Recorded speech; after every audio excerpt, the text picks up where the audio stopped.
of satellites. Did you see this? I did. I didn't read that much about it. Did you see Elon's tweet about it? No. It was just copy and then the emoji for cat.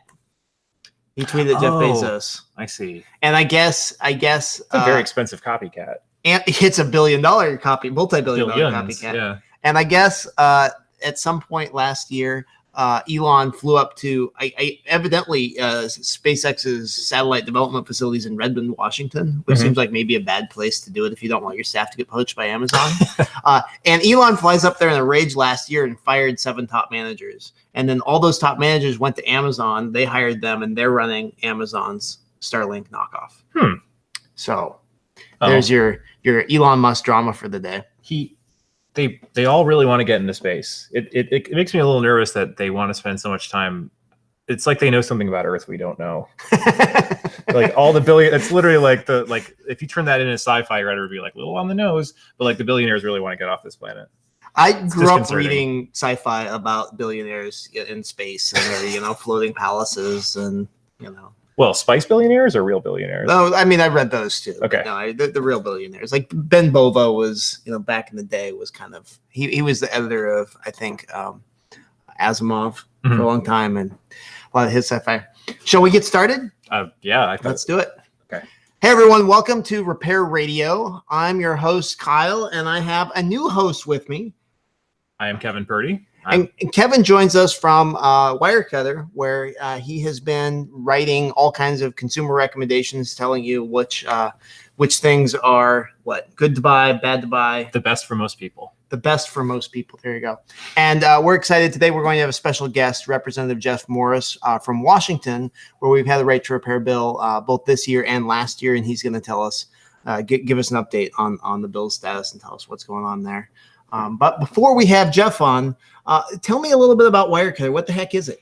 Sure. It's a product guide, really. We don't like to say like reviews or anything like that, or it's a guide to getting the best thing in a category you're looking at: vacuum cleaners, phone chargers, laptop stands. So that way you can, they've done all the research. They've done many hours of testing. They've talked to experts, stuff like that, and you just buy, we say this is the best thing to buy. That most people are gonna want this one instead of giving you a series of charts and numbers and 3-star ratings and 4-star ratings and weird little statues with glass inserts. So what I really appreciate about Wirecutter is most tech sites are on this treadmill of we have to publish stories all the time. And if you're on Engadget or Gizmodo, they're posting a story every 20 minutes, all day, every day. And they take they're almost regurgitating press releases to some extent. And I know Brian Lamb, who started Wirecutter, was editor-in-chief of Gizmodo for a long time, and he got burned out by that treadmill. Yep, absolutely. And also, but I think that, and so, he started the Wirecutter a while after that, but also I think he was, or he said before that the ephemeral nature of it, just if all you see is a series of posts that the Moto X3 is awesome, the iPhone 7 is awesome, the Pixel 3 is awesome. And if that's all you ever get is a series of or, even this thing stinks, this thing's great, whatever, to someone who's okay, so but which one do I buy? Which, I get that, step back and take a pause and say, regardless of the news last week, what should I do? And then journalists are also interested in a different kind of gamesmanship than you are.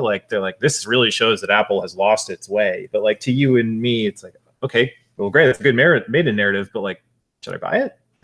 This is this MacBook Pro is a clue that Apple's gone off the rails, but I need to write something for my job.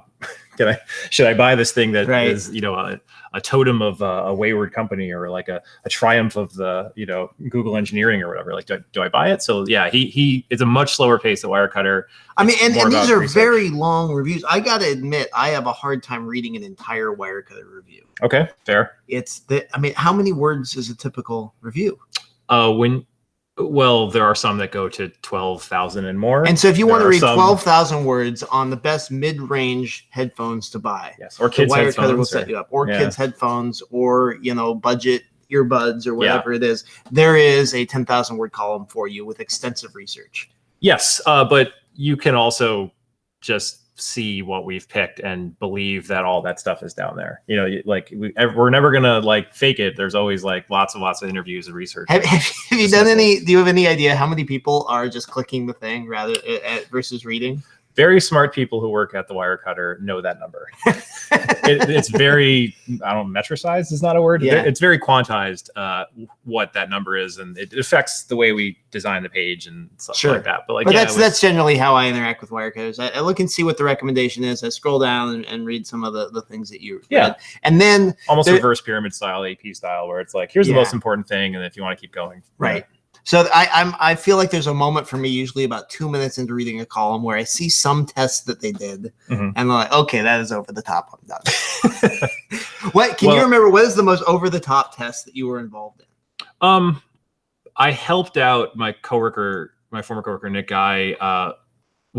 He burned down a small house to test fireproof safes. So I live in the same town, or I lived in the same town as Nick, and he literally built a fire structure with his firefighter father and grandfather. Wow. Because, you know, these companies like First Alert say like, yeah, this safe will survive water damage and fire damage to 450 degrees. And he's like, let's find out. So he literally built what firefighters call just like a burn house, which is, intentionally stuffed with mattresses and newspaper. How big is this house?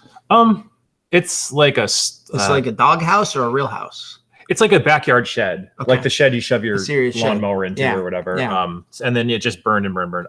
Myself, I think one of the weirdest ones I ever did was cutting boards, because in order to see how well they recovered from stains, I boiled like 8 pounds of beets. Oh, and just cut the beets in half and just like rubbed those beets on those cutting boards, and just saw, and there was like bags and bags of onions, garlic to see if they still smell like eating garlic after X many days. So that's one of the weirder ones. Fantastic. That's fascinating. Yeah, it's a great job. I enjoyed doing my work there, and I'm really excited to start here though. And I don't have like a cap line on it, but essentially like I'm interested in the other side of things too, which is like not buying things, right, and not picking out new things to buy, and seeing if you can make things last longer and getting the most use out of the stuff you do have. Right, which is why we're talking about Right to Repair today. I mean, fundamentally, there's this idea that the things that we have, we want them to last as long as possible. We've been working on legislation so far this year. We've got legislation in 20 states, and we have joining us Jeff Morris from Washington. Jeff, you are muted, and there should be a mute button at the bottom of your screen that you can click on to unmute yourself. He's working on it.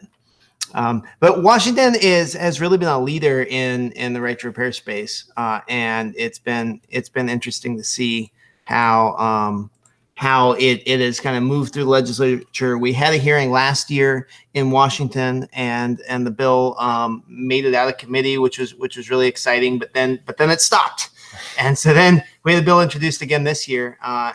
And I will once we get Jeff with audio, I will walk him through it. But what's been your perspective? You're coming from the outside. You're joining iFixit now. Mm-hmm. What's been your perspective watching the right to repair movement kind of take shape? Well, obviously, my first week on the job here at iFixit has been a real crash course in the history of right to repair. This week I learned, as they say, today I learned that I didn't know that some aspects of it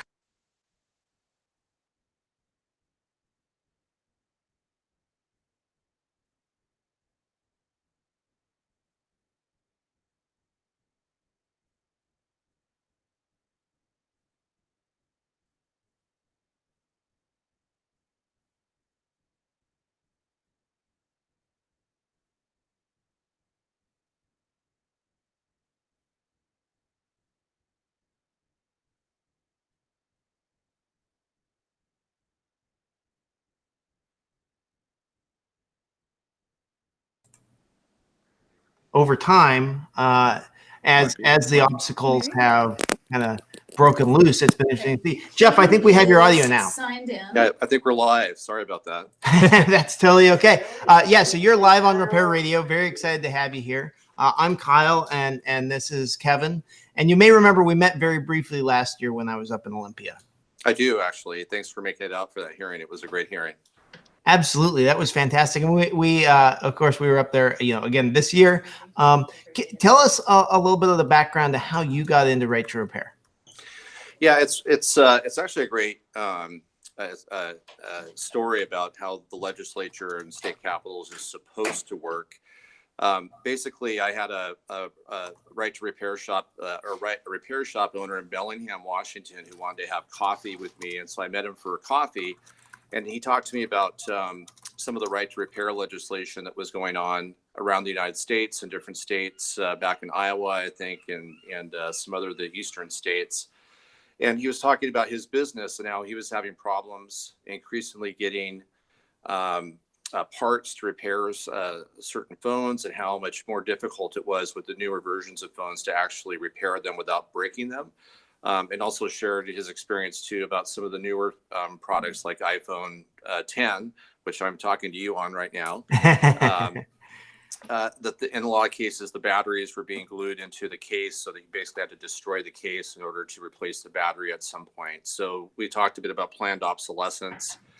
And my interest with a bit of a technology background was that, really it's the access to the secondary market when, I buy a new phone and I might give this phone to my kids or something, or sell it. That they would have the ability to use this, since they may not be able to afford a brand new phone on their own. So it's an important access to smart devices, is to have a robust secondary market that you can buy tablets and smartphones on. So that was really my interest too, as an economic development interest, to make sure everybody had some way potentially to access the internet economy and all the learning that happens now over those platforms as well for K through 12.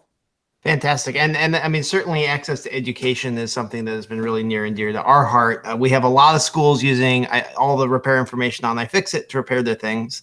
And I hear from schools all the time, we wish you had diagnostic software that we could use. And I don't have the diagnostic software to share with them. I'm very sorry. Yeah, no worries. but maybe this bill would change something. So HB 1342 is the bill number in Washington. Can you give us kind of a summary of how things have gone this year?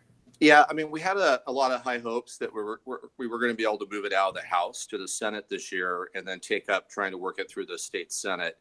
Unfortunately, it didn't make it out of our Rules Committee onto the floor. We thought there was a good chance for a floor vote. It had a lot of bipartisan support, so it wasn't a partisan bill. It had, I think, as many Republicans as Democrats supporting it. And unfortunately, being a technology state here in Washington, with obviously the home to Microsoft and Amazon, to name a couple, large presence by Google and everybody else with any type of cloud operation here in Washington State. They really marshaled forces to keep the bill from moving out of our House Rules Committee. Word on the street was there was a larger deal with some of the tech companies over some tax issues and stuff here, that they didn't want to see the right to repair bill move forward. But I think if there was a floor vote on it, it would pass with a overwhelming margin. It sure seems like it. We have never gotten a floor vote on right to repair in any state. Yeah, well, when you're David taking on Goliath, that ends up being the case, because they have well-honed ground games in all the state capitals, where, if you don't have folks, who can go knock on every legislator's door and tell them why this is important, it gets to be kind of tough to fight against folks that have the resources to do that. And I think one of the unfortunate things too is that there are groups that say they represent small business, and what I found is that most of these repair shops are all small businesses for the most part. Right. Is that they were not taking up this issue and advocating for it too, and I think it's just one of the unfortunate things of politics, that it tends to be the big businesses that write the checks to fund some of these quote unquote business organizations. Right. Well, it's not just write the checks. They have the time to engage. Most repair shops I know are working day to day. They don't necessarily have time even to join their local chamber of commerce, which I think that they should. But it's relatively rare to see repair shops that are engaged in kind of the broader civil discussions. Yeah, you're absolutely right. I work in the clean tech sector outside of my night job as a state legislator. And a lot of startup clean tech businesses are in the same type of boat, where they may have a new technology for the smart grid. but they don't have lobbyists in state capitals that when legislation that comes up that could help move their products into utilization, it's usually the incumbent technologies that marshal forces to keep them out. Same with this. Right. I've noticed a trend, and I'm curious if you've seen this in Washington, where it seems like there are kind of waves, generational waves of repair businesses, where in the 90s, maybe there were camera repair stores. You could take your camera, digital camera, your film, and then digital camera in to get fixed. And it doesn't seem like the camera stores are around anymore. Yeah, I mean, that's true. You don't, I mean, basically your smartphone and your tablet is your camera now. So it's really those business, those silos have merged into, I think, the repair shops you see today. I would say there's actually, in Washington State, what I've noticed in my legislative district is there's two different types of repair shops. There's the, really the independent repair shop that, fixes a lot of devices, mainly the cracked screens, that, the water damage type issues that pop up. And then you've got some of what we call the licensed or authorized repair shops that, like, Apple authorizes you to fix their phones if you can't make it to their, maybe one repair shop they have that could be up to 2 or 3 miles away. Yeah. Yeah. I mean, and that's been, I think, the broader kind of trend. I feel like there's something about the kind of folks who run repair businesses where they tend to be very technically competent, but they are not. They tend to be kind of inwardly focused on the tasks that they're doing and on their customers, and they don't generally get involved in the civic discourse. And I have a feeling, you look back even before the camera repair shops, there were television repair shops, and they all got driven out of business in the 90s because the TV manufacturers cut off access to parts. So we're talking about right to repair now in the context of all these new digital diagnostics, but I don't think this is a new problem. I think there's some kind of fundamental disconnect between these local repair businesses and state legislators. Yeah, I mean, I would share just again my experience in the clean tech sector because I think it's analogous. The people that develop technologies for clean tech are brilliant scientists, but their forte is developing technology. It's not, necessarily communicating and lobbying people and doing the things that are outside the bench in their lab or garage, wherever they're developing their product at. But it's so important, if that one repair shop owner in Bellingham, Washington would have never contacted me, we never would have been introduced. That bill never would have been introduced in Washington State. And we were able to move it out of committee 2 years in a row now. Yeah. I think we've got a policy that if it were implemented into law would work. I think one of the things about the policy last year versus this year is that we're looking for maybe a little bit less onerous consequence if manufacturers don't make repairable products. So last year we said you couldn't sell your products here. Microsoft was going around telling our members in the legislature they weren't going to sell their Surface tablets in Washington any longer if we passed the bill the way it was. And I think the direction we're heading in is that we have a e-waste recycling program here in Washington. So for everything but smartphones, manufacturers who have electronics, so this would be like the laptops maybe you're looking at right now and talking to me. Sure. You have to prepay a disposal fee to recycle those once someone brings them to a electronic recycling center. Right now, phones are exempt from that. And so I think what we'd like to do is to have some sort of not onerous, but if you make something that's planned for obsolescence, so you're going to clutter that e-waste stream, right? That you're going to pay a larger fee up front to make sure that those products get recycled in the back end. And a lot of the red herrings that the industry brought up to say this is a horrible idea about having smart electronic devices that are repairable is that, well, somehow their intellectual property is going to get stolen and sold to China and or Russia or somewhere and have illegal clones developed. Right now, with our e-waste recycling program, I could take the laptops you're looking at right now and drop them off and get them recycled. And there's been no issues so far with that program about that. The circuitry, how things are wired in those tablets, about those devices being having the electronic diagram sold off to a foreign country where they would be remanufactured in some way. Right. So there's actually no evidence of that. So I think that's the pathway really to pursue right to repair legislation is to, if you're going to be cluttering electronic waste streams with devices that have planned obsolescence, you need to prepay a significant amount of money get those devices, recycled in a responsible way. Well, I've been in a lot of these recyclers. We had some of the recyclers testify in Olympia. If you have a cell phone like this, the raw material value that you're going to get out of this is something like 25 cents worth of copper that you're going to get when you recycle it. And it costs vastly more than 25 cents in labor to dismantle this thing safely, remove the battery. So I think that makes sense. That's certainly not a cost that should be passed on to the taxpayers. Yeah, I mean, it's a low cost, but what we found in that testimony that you're talking about was that a lot of those e-waste recycling programs don't break it down and melt everything down into its original element table. What they do is they collect those parts and then actually use those to repair and put products back into circulation for K through 12 programs where maybe economically challenged families can have access to computers to do schoolwork with. I mean, it's just I would say the program of last resort, as opposed to having a local repair shop do that and not have to ship a smartphone to somewhere 20 miles away and have it shipped back at some point, recycled through that e-waste program. Right. Well, and you think about the job creation potential, it's huge. Right. So I'm curious, you said on Twitter, you said things I would never say. I wish Microsoft would engage here like Walmart did in Arkansas instead of focusing on a market advantage to them and killing right to repair. What was it, Microsoft that killed the bill?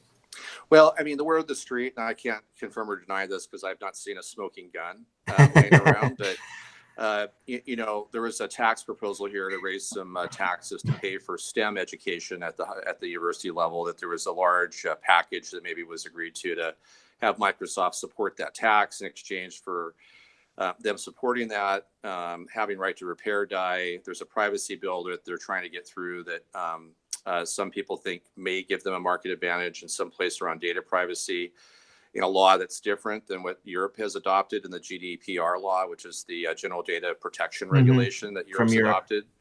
And there's another bill on cloud computing that somehow there might have been some larger deal put together on that right to repair of was part of not having that bill see the light of day in the House.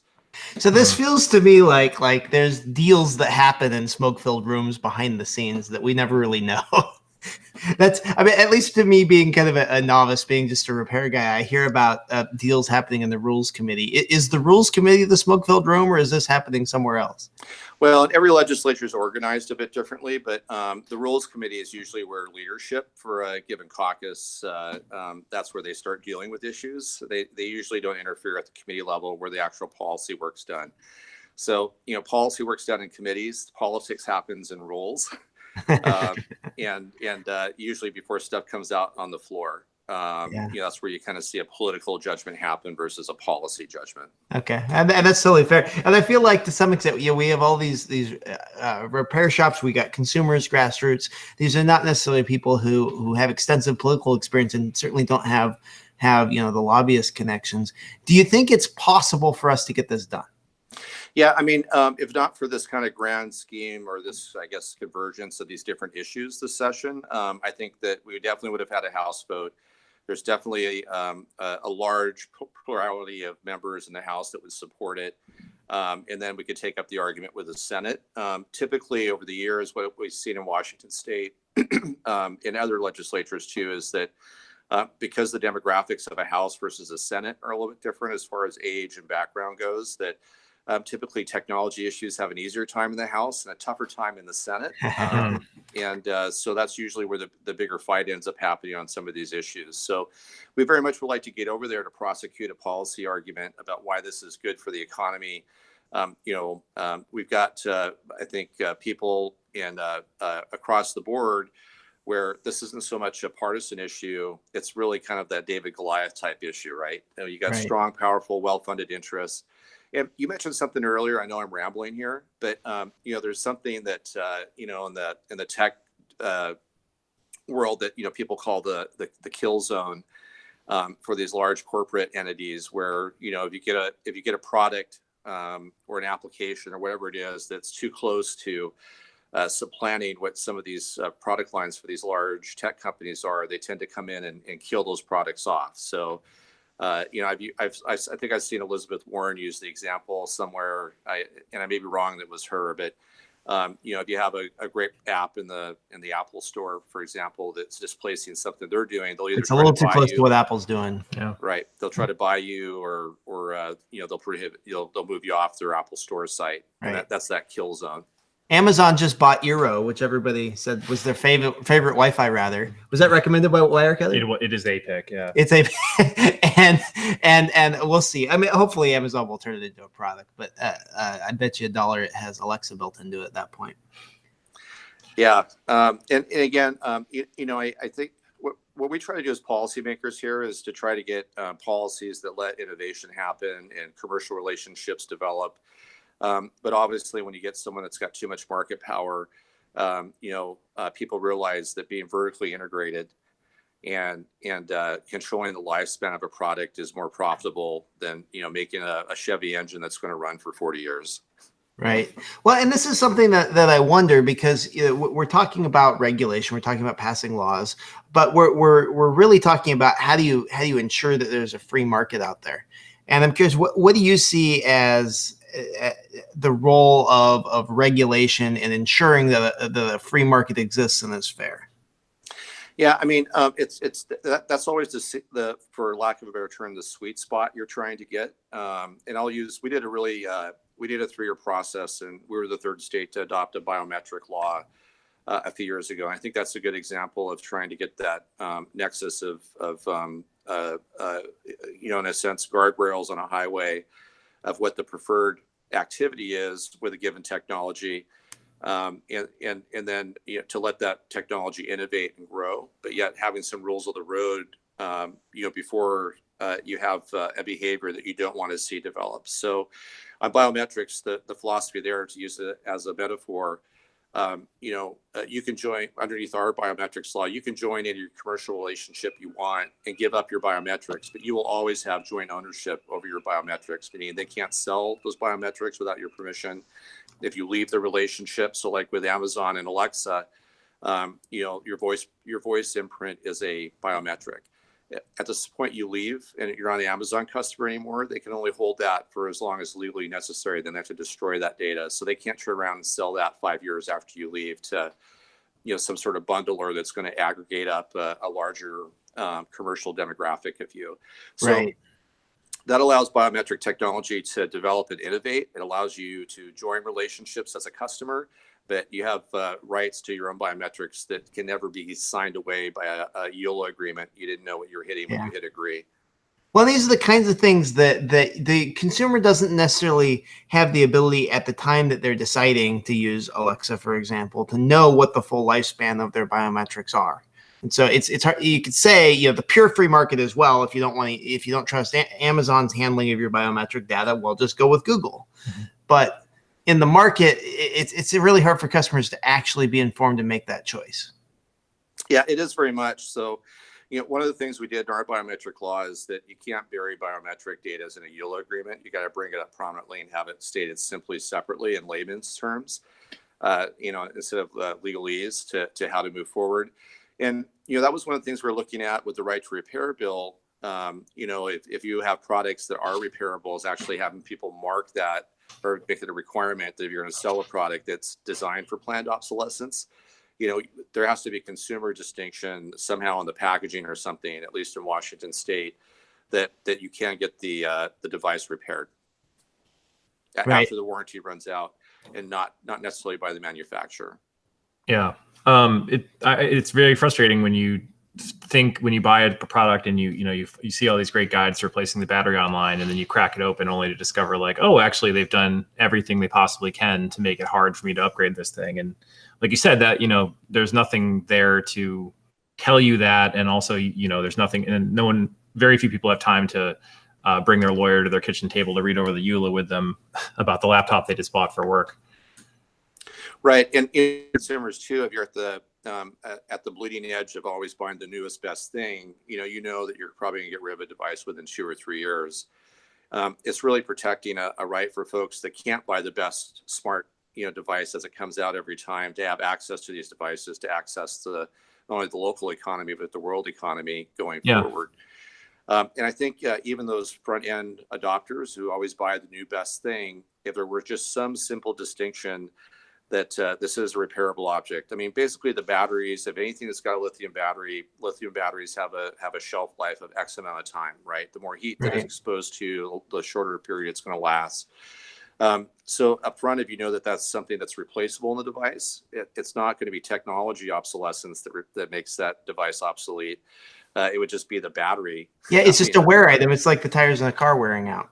Exactly. When I've talked to some of the providers ahead of time, there's some talk that they've got some sort of standards coming up for that type of, replace and repairability. But I've not seen any movement towards a standard yet, either worldwide or in the U.S. Europe has started talking about regulating repairability, and they just rolled out repairability rules for servers, but they haven't done it for anything. And also washing machines and refrigerators, but that's just the beginning. Yeah. And so again, just the simple placard requirement that, hey, if something is repairable for the battery, you can get in and replace the battery would be a first start, I think, to start looking at that. That makes sense to me.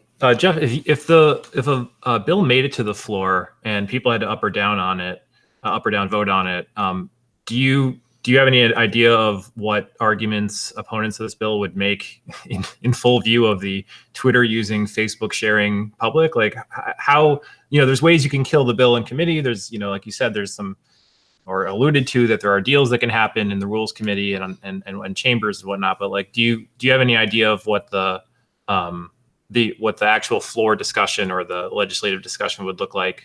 The typical rallying cries we hear or the two red herrings, depending on how you want to look at it, are that somehow you're going to crush innovation. You're going to not allow them to develop products that they think that should be developed in the most innovative way. And then the second is that you're creating some sort of cybersecurity risk by allowing again somehow for these devices to be broken open and foreign agencies getting a hold of them and somehow being able to spy on you or manipulate their devices in some way. It's always the least understood part of a policy question that usually gets attacked by most interest groups, because most state legislatures we're citizen legislatures for the most part. You own a flower shop or you're a fireman one day, and the next day you're trying to decide things that on cybersecurity when someone raises them that you don't have the slightest idea about whether someone's being honest or not. You don't understand it, so you got to take people at their word. And that you might not have an idea that essentially when it comes to those types of things, most of the time the cat's out of the bag already, regardless of how repairable the device is. Yeah, I mean, I would argue, it's not knowing the circuitry in a given device that makes it vulnerable. I mean, anytime you've got a lithium battery anywhere and you can somehow, send an over voltage signal to it, that's a dangerous situation, right? For sure. So that's not a diagram of how something's wired.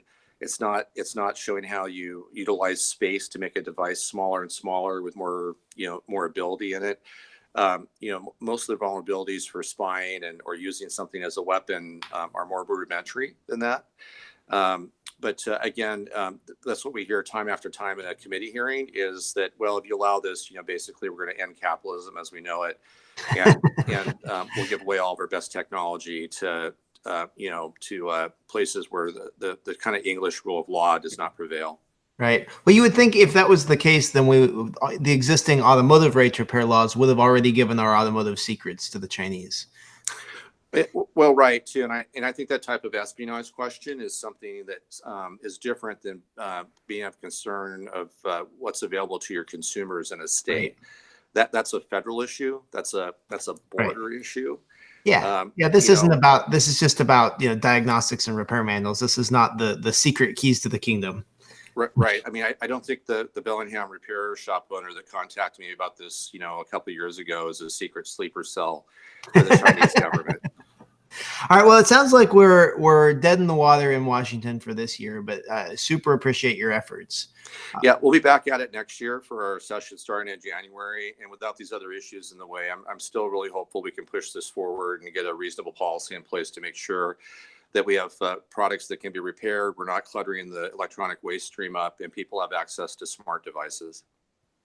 What do you think if we have repair shops or consumers that are listening to this? What would you suggest for them if they're in Washington and excited and passionate and want to get involved? Well, I think, to still contact their legislature this session still. We're in session until April 28th. Every legislator tends to monitor how many contacts they're getting on topics. And any contact they get today about the bill that we have before us is going to make the legislators pay more attention to it next session when we come back in January.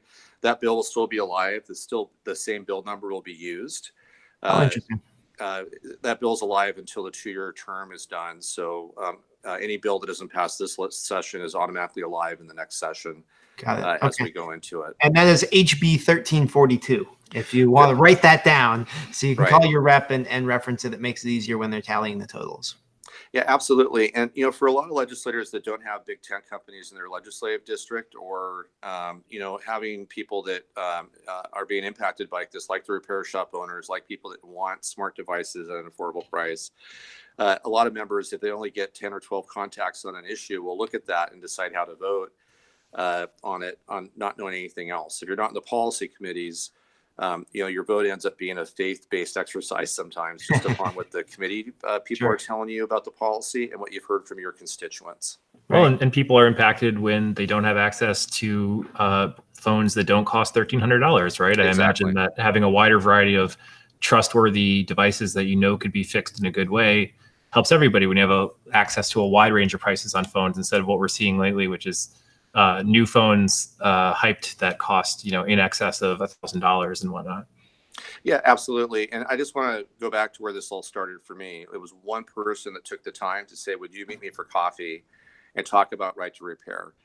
That's where this issue came. I would say that we probably have moved the bill about as far as anyone, except maybe Connecticut at this point, I think. And certainly in, being the 13th largest state, we're not the largest one, but with all the tech giants here, this is really ground zero to have this policy discussion. Fantastic. Well, I'm certainly hopeful, being a Microsoft fan who has not been capable of recommending Microsoft products for a long time, I really want them to redesign the Surface and make it more repairable. I think there's a lot of opportunity for innovation, and I'd really like to see a tech manufacturer step up and differentiate themselves by being the sustainable, repairable, long-lasting option. Yeah, obviously, being ahead of government regulations, the best place in the marketplace, and I'm hoping that Microsoft and some of these folks will wake up to what their customers actually want. Right. Yeah, we've gone about as far as I think we can with who can get thinner and thinner and thinner. I don't think that doesn't seem impressive to people anymore. I hope. Yeah. Do something else. Yeah, absolutely. Well, thank you so much for joining us, Representative Morris. Really appreciate your time.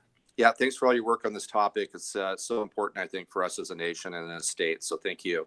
Well, we're going to keep at it. We have coming up the week of April 22nd, we're going to have a hearing in Oregon and Salem. We're going to have a hearing in Sacramento in California, and we are hopefully going to get a floor vote in Minnesota that week. So there's a lot going on. One last item. I've talked to the Oregon legislators about what we're doing up here in Washington, and there's some national meetings that happen with legislative groups. And I think as much as possible for folks to maybe get us together at those meetings to talk about right to repair across state lines would be a really good thing as well. That's a great idea. Will you be at NCSL this summer? Yeah, they're meeting in Nashville in the first week of August, and Okay. I will be there. I know a lot of the other legislators were. So even if it was just an informal let's do it. To talk We are about at it, NCSL every year. We fix cell phone batteries for legislators. So we have a table. We just swap batteries all week. So we'll absolutely be there. We can set something up. That's fantastic. Great. Thanks a lot. Thank you. Really appreciate you coming on. Well, it's so enlightening to kind of hear from the legislative perspective, right? Because they have their day job and then they're in the Capitol building, right, and they just get inundated with people telling them things. Yeah. I'm assuming that he has to switch from, open repair diagnostic tools to, subsidies, futures, like transportation, infrastructure. This bridge in this one town needs, it's a lot. Right. Yeah. And we say, it's frustrating when they don't understand these cybersecurity arguments. Well, they have to understand the nuances of clean energy. There's so many facets of public policy that I have a lot of sympathy for the legislators. And what's interesting is as I've been involved in this, the influence of money really has more to do with access it means that you can afford to have a full-time person who's in the Capitol, who's going in and having meetings with them on a regular basis. It's not, I mean, yeah, maybe there are some of these, deals that are being made, but it's also just about, persistence. And so we can compensate for the money and the access that their lobbyists have just by a lot of people getting vocal and getting out there. Yeah, and not even money and lobbying necessarily is the only thing. It sounds like he was saying that, sometimes legislators are just gun shy about pressing on a company that might be wrapped up in some other legislation. He alluded to some kind of STEM work, maybe like a bill or something like. And so it's like I can't sympathize, but I can see how like that's a complicated issue. And it's like, oh, would I rather be the guy who ruined education for kids or fought for better phones? And like, I know that's not that dichotomy, but it can seem like it, I'm sure. Although I gotta say, like Microsoft going to them and saying, hey, we'll oppose your STEM education funding unless you stop this right to repair bill. Yeah, we'll take away laptops from kids unless you let us make these glue devices. Microsoft is not doing a great job of trying to look like the upstanding corporate citizen here. I guess. I'm interested to see what happens as bills come back. I just, in my head, I just keep thinking like, who wants to go out on the floor and defend some of the richest companies in the world? And I don't think so. That's why I really think if we get a floor vote, it's going to be overwhelmingly in our favor. Yeah, that's what I hope. I hope that it's harder to actually get out there and say like, no, we need to look after poor cash rich Apple. And that's when we're saying a floor vote. We have never gotten to the House of Representatives, to the Assembly floor, for them to have an up or down vote on the bill. It has never happened. It has been introduced, but this is what we're going on 5-6 years now. We've had this introduced in over 20 states, and it's absolutely crazy that we've never gotten a vote. And that's committees. That's getting the right politicians to care about this. We'll even make it out of committees. It's not really that we're dying in committees. It's that and this is where those backroom politicking happens. Is there's got to be deals. You wonder how many different deals, how many tax increases have corporations agreed to so that they can avoid right to repair. They have to have some internal calculation where they're saying, oh, right to repair is going to cost us $1 billion a year. This tax increase will only cost us $100 million a year. Let's do that. Okay. But their analysis has to be completely wrong, because if you look at Dell and HP and Lenovo have done this calculation where they're saying, hey, actually, if we make our products more repairable, it helps us. It helps differentiate us in the market. We're supporting our customers. We're making long-lasting products and building our brand value. Yeah. So if they actually are doing this economic analysis, the right to repair is costing them money. I hate to get inside their head. This is like the sadistic worldview that is like completely on the planned obsolescence bandwagon. I just, if you've ever met one of those people who's like a real diehard ThinkPad fan, like one of those people who just like their fingers are bionically melded to that ThinkPad to the original X1, right, or just any even like the old thick ones, like the ones that are kind of like business standards. It's like they have customers for life because they know that like that thing takes the dive in an airport. That thing, you can open it up, you can replace the RAM, you can replace the battery, and like I think some of the biggest zealots I've ever met are not necessarily even Apple zealots or Microsoft zealots, but like just like people who love their ThinkPads because like they're burglar proof in that you could hit the burglar with the laptop and then use the laptop to contact the police afterwards. Like they're so good, and that's a revenue stream, that's a customer support issue, and they've got fans for life. So like it's not like cutting out making your products more repairable is a one-way ticket to like less money, less revenue, less stream. I think it's a different path to building a product. And you see what we're dealing with MacBook keyboards. That clearly, the brittleness of a product, making it thinner, is really damaging Apple's brand and the MacBook Pro brand in particular. I mean, when you've got John Gruber at Daring Fireball saying, that this is an embarrassment, like when the fanboys turn on you, you're in trouble. So, I mean, do you think that people? Do you think that there needs to be a better sense of?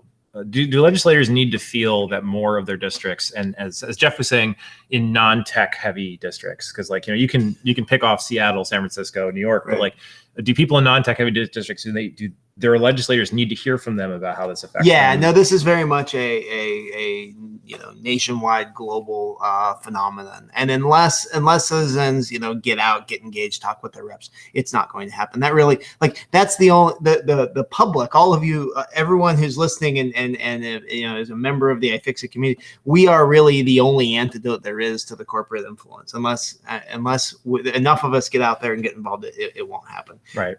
It's hard to imagine how it affects you until you just kind of see what you're paying for. Right. You're automatically affected by it, whether you know it or not, in terms of what you pay for new phones, in terms of your ability to buy used things that are of good quality, right. and how much you can sell your used things for. Exactly. Right? Yeah. Used products maintain their value better. Right. Exactly. And it's a quiet tax you don't know you're paying yet. Yeah. Yeah. Is the resale value of products something that you guys considered in your Wirecutter recommendations ever?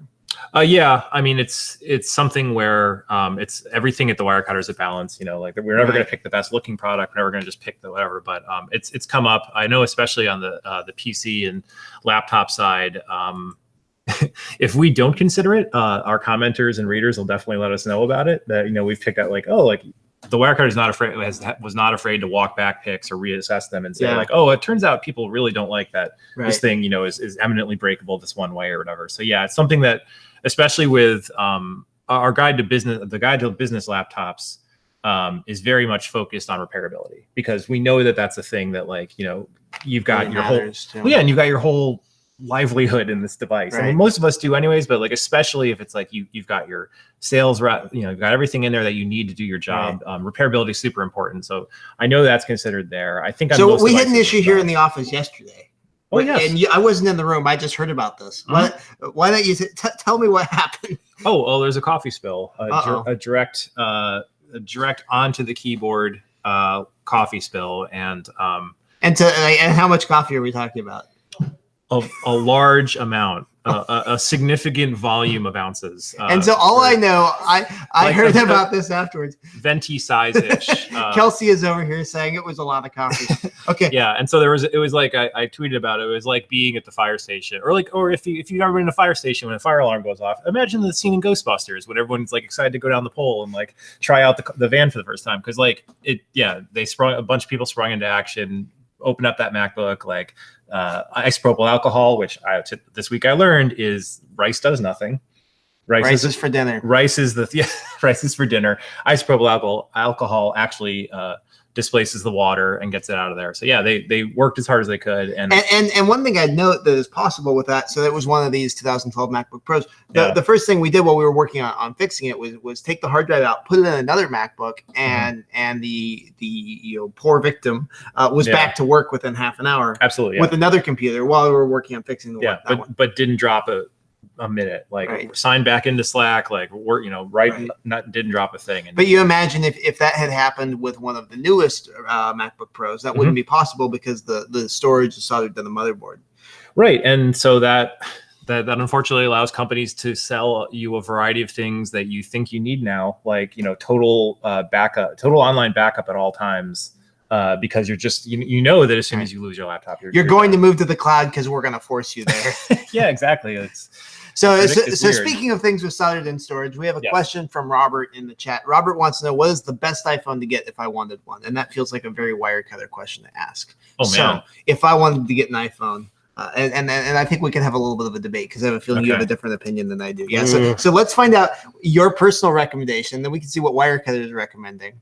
Okay. And then I'll tell you my recommendation. My recommendation after my first week at iFixit. Wow. Yeah. I mean, you're okay. You've been in the tech industry a long time. Well, what phone do you have? I have at my desk is a Pixel 2. Okay, and that's a great phone. Although for now, while working, and when I need hard to fix. When I need to replace the battery on it, I'm going to have a different opinion of it. But it has a headphone jack. It does not. The no. Pixel 1 the did. Pixel 1 Pixel did. 2. Yes, they decided to follow down the road of courage. Yeah. The brave road of follow Phil Schiller and his courageous path to oblivion. Yes. Every time I buy a pair of $20 Bluetooth headphones that are going into the waste stream at some point, I feel so brave. Yeah, so good. Yeah. About myself. Yeah, just absolutely.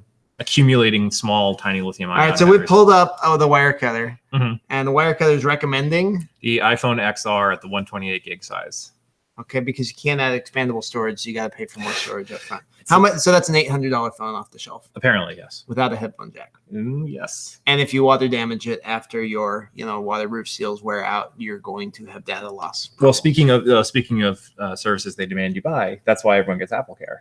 AppleCare helps with data loss. Does it? No. No. Okay. Well, no, you're just selling. They'll fix it. They'll replace the phone, but your data. Okay, your data is lost, but yeah, in terms of like your phone taking a bath. So what iPhone would you recommend? I mean, clearly the iPhone XS is a great phone, or the XR. My family jumped off iPhones when they went to the non-clickable button. Okay. And I know that's not a. So the iPhone 8 would be the last phone that. Oh no! I mean even like physical clickable button. So that you're talking like the 6 or 6S. Yeah, I think the 6S actually. Yeah, I don't remember. 6S but would be the last one before the fingerprint sensor. That was and the clickable tactile button, that was the deal killer. Yeah, I mean, like my wife just tried out her friend's iPhone 7 or iPhone 6S and was like, nope. That's all I got. And I kind of agreed, and I had already kind of planned on going to Android. So okay, yeah. That's fair. But we got Robert here. Robert's saying, what phone would you buy now? Do you think he should buy the $800 iPhone XR, or should he get a 6S? When my wife got an iPhone, the last phone we bought was an iPhone 6S. We bought on Swappa, and it's been great. Yeah. And it still runs fantastic. And for a company, for as much as other things are obsolete, their software support does run pretty deep. Apple did a good job with iOS 12 improving performance. Yeah. On a 6S, I wouldn't run iOS 12. I don't even know if you can. I would stick with iOS 7. Probably. What's like the delta between the 6 and the 8 in terms of repairability? Because I feel like the 8's like the last one where it's even like mechanically feasible to try. No, the 8's. I mean, the iPhones have stayed pretty good. Okay. So let's see. I'm looking at our repairability score, and for the iPhone 7, it got a 7 out of 10, and then.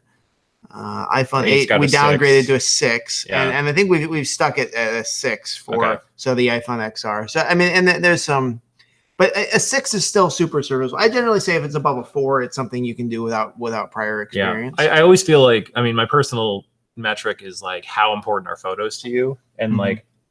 I feel like the 6, 7, 8 all take perfectly fine photos, but if you're obsessed with photos, if you want the best camera, like that's something to pay for a new phone for, bleeding edge phone. But like, man, my lifetime of buying phones has only taught me that like new phones are for suckers. Like like watching that product, like watching a WWDC or watching a Google announcement and being like, take my money before I even see it. Like that never feels smart to me anymore. So well, it used to be true. I mean, like the iPhone 6 was a major upgrade from the 5, which was a major upgrade from the 4. So it made sense for a while. We got trained, but yeah, what's the difference between an XR and an 8? I also like to give bloggers and pundits a few weeks or months to tell me about how the Bluetooth is terrible, about how like actually, they say that this Face ID thing is perfect, but really like me and my brother can both log into this phone. Like, I mean, it's all different quirks for every phone, but I now would like to give people a few months to tell me about all the quirks a phone's going to have before I hand over hundreds and hundreds of dollars. That's fair. Unless your phone's broken, you need to go over. So like, bottom line, I'm going to pin you to the wall. Recommend an iPhone.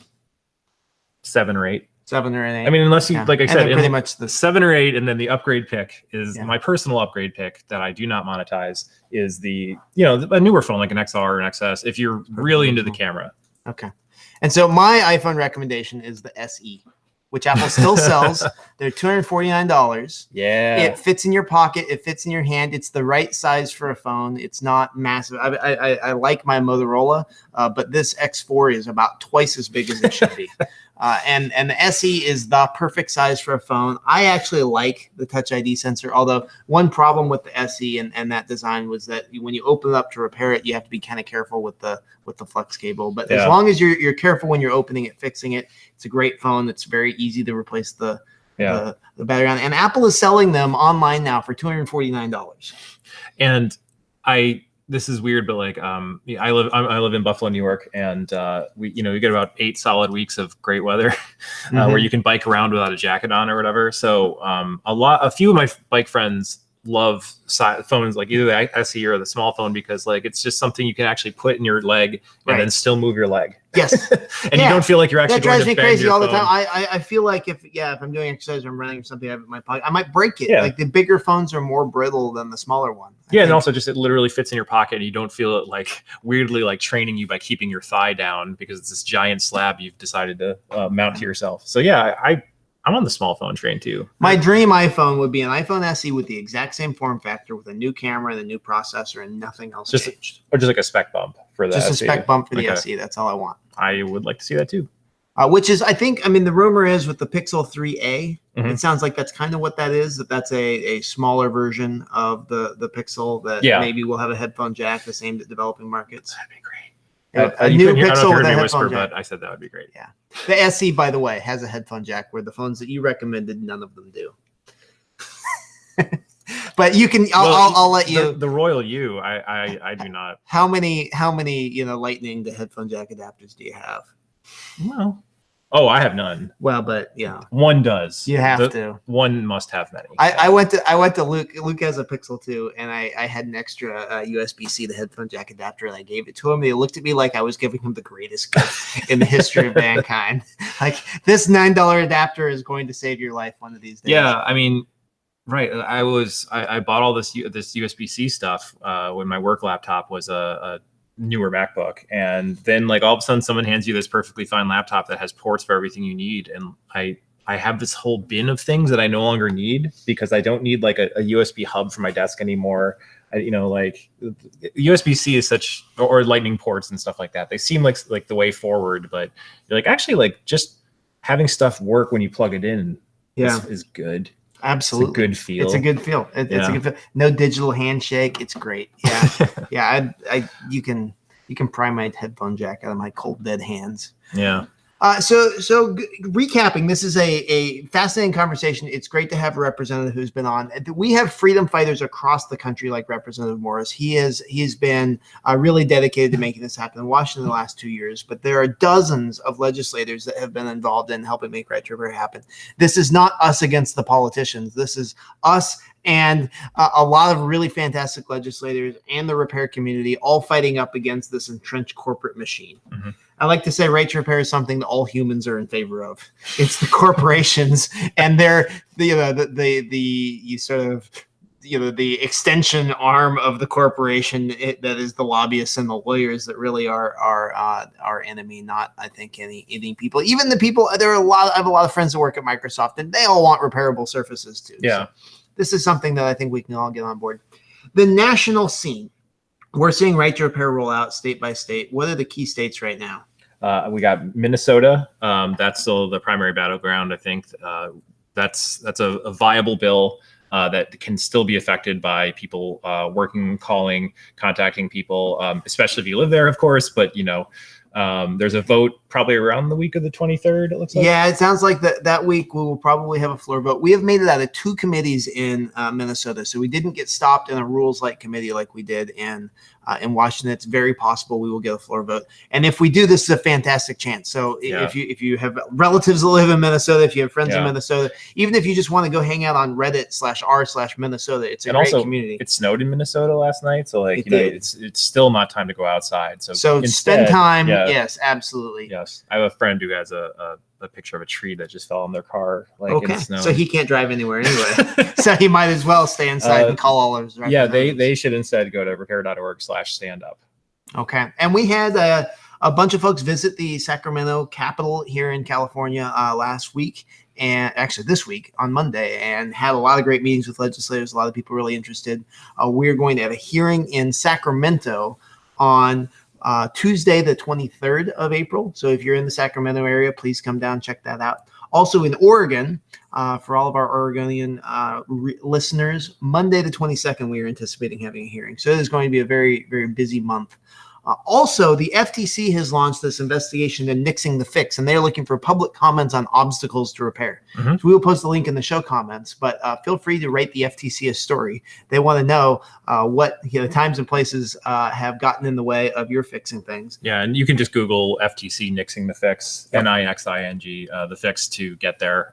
This site has links on it. You can submit stories, evidence, your opinions, things like that.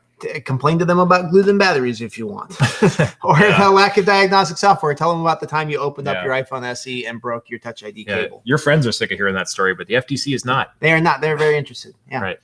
So this has been a great show. If you want us to keep doing the show, a favor to ask of you. Please go onto your favorite podcast app and rate the show. That's the biggest signal to let people know that we're actually not going to put you to sleep, that this is interesting, engaging, that we have relevant things to say about the world of tech policy, right, and the world of repair. We're going to be diving into some more repair stories in future episodes. I want to dive in and talk about what the FTC is doing and why the heck a federal agency cares about repair. Mm-hmm.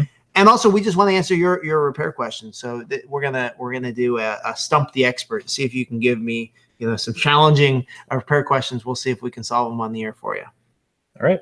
Thanks for joining us, and really excited to have Kevin on board. This is a lot of fun. I'm excited to be here. Ready to start fixing stuff. Awesome. Have a great day, everybody.